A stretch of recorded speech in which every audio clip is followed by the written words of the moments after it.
বিষয় আছিল মাচুল বৃদ্ধি কিন্তু হলগৈ শিক্ষাগুৰুৰ সৈতে খণ্ডযুদ্ধ আলোচনা কৰাৰ সলনি বিদ্যালয় কৰ্তৃপক্ষৰে তৰ্কযুদ্ধ ছাত্ৰ সংগঠনৰ আদহীয়া নেতাৰ সভ্যতাৰ পোহৰ নপৰা গুৰুৰ মূল্য নুবুজা ভণ্ড নেতাই উচতাইছিল ছাত্ৰ ছাত্ৰীক বুজোৱাৰ পৰিৱৰ্তে বাদদান ক্ষতি কৰি ৰাজপথলৈ উলিয়াই আনিছিল 7টাকৈ জাতীয় সংগঠনৰ অবিবেচক নেতাই শিক্ষয়িত্ৰীক ক্ষমা খুজিবলৈ ধৰ্ণা দিয়াৰ সময়ত উপস্থিত আছিল এইকেইজন বৰ্বৰ নেতা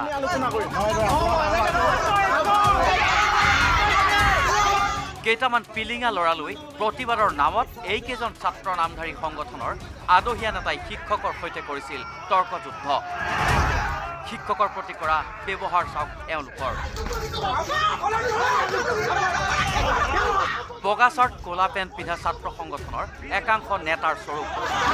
ৰাজ্যজুৰি নিন্দিত হোৱাৰ পিছতে এইকেইজন নেতাই দিছে শিক্ষয়িত্ৰীক অপমান কৰাৰ স্পষ্টীকৰণ তেওঁলোক দায়ী নহয় অবাঞ্ছিত পৰিস্থিতিৰ বাবে নিয়তা বৰা বাইদেৱে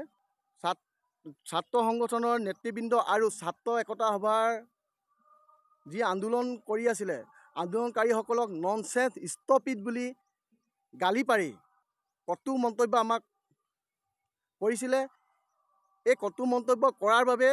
আমি কিছুমান পৰিস্থিতিৰ বাইদেউৰ লগত আমি যুক্তি তৰ্ক কৰিবলৈ বাধ্য হ'লোঁ উক্ত অবাঞ্ছিত ঘটনাৰ বাবে আমি দুখিত ফিলবাৰী সিনিয়ৰ সেকেন্ডাৰী স্কুল কৰ্তৃপক্ষই ছাত্ৰ ছাত্ৰীৰ পৰা অত্যাধিক মাচুল সংগ্ৰহ কৰাক লৈ বিদ্যালয় কৰ্তৃপক্ষৰ সৈতে হোৱা বিবাদৰ পৰিণতিত সৃষ্টি হৈছিল নিন্দনীয় ঘটনা আলোচনাৰ পৰিৱৰ্তে প্ৰতিবাদস্থলীতে শিক্ষক শিক্ষয়িত্ৰীৰ বিৰুদ্ধে আক্ৰমণাত্মক ৰূপ লৈছিল তথাকথিত এইকেইজন ভণ্ড নেতাই আলোচনাৰ পৰিৱৰ্তে প্ৰতিবাদস্থলীত শিক্ষক শিক্ষয়িত্ৰীৰ বিৰুদ্ধে আক্ৰমণাত্মক ৰূপ লৈছিল আসু AJYCP গোৰ্খা ছাত্ৰ সন্থা মৰাণ ছাত্ৰ সন্থা চুতীয়া ছাত্ৰ সন্থা TMPK ছাত্ৰ মুক্তি সংগ্ৰাম সমিতিৰ লগতে বিদ্যালয়খনৰ ছাত্ৰ একতা সভাৰ বিষয়ববীয়াই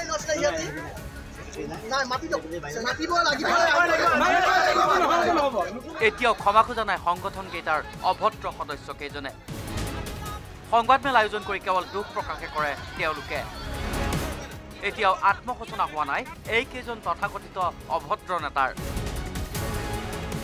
নিয়তা বৰা তেখেতক আমি ফিলবাৰী অঞ্চলৰ জাতীয় জনগোষ্ঠীয় দল সংগঠনে কেতিয়াও আমি ৰাজপথত আঁঠু কাঢ়ি দীঘল দি পৰি আমি সেৱা কৰিবলৈ তেখেতক বাধ্য কৰিব বিচৰা নাছিলোঁ সেয়া এক দুৰ্ঘটনা মাত্ৰ সেই দুৰ্ঘটনাক আমি ফিলবাৰী অঞ্চলৰ সমূহ জাতীয় আৰু জনগোষ্ঠীয় দল সংগঠনে দুখ প্ৰকাশ কৰিছোঁ তেনে এক ঘটনা সৃষ্টি কৰাৰ বাবে যিটো আমি বিচৰা নাছিলোঁ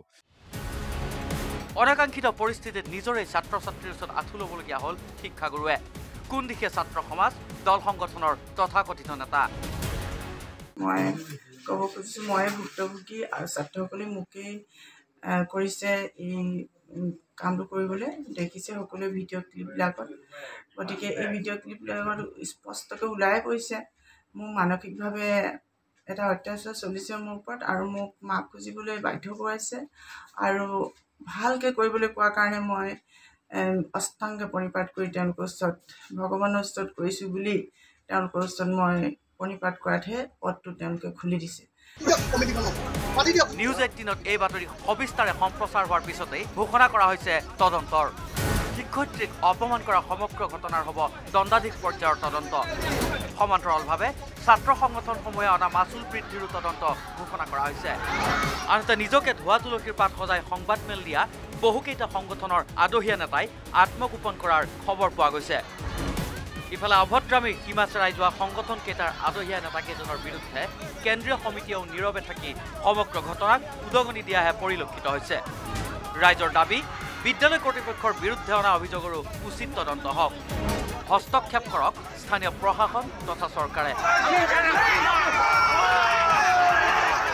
ডিগবৈৰ পৰা ৰীনা কাকতি গগৈৰ report news 18 Assam north east